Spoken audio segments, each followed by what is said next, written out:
राजा, मेहंदी हाताला तुझ्या नावाची मी लावते रे राजा. घेऊन जाशील ना या राणीला तुझ्या संगतीन राजा.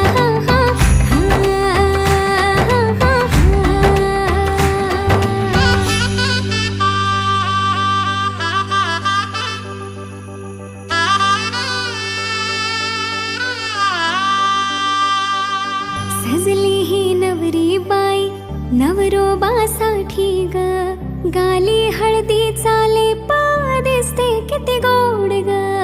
आई बाबांची लाडकी सासरला जाईल ग, सुखी राहा दिल्या घरी तो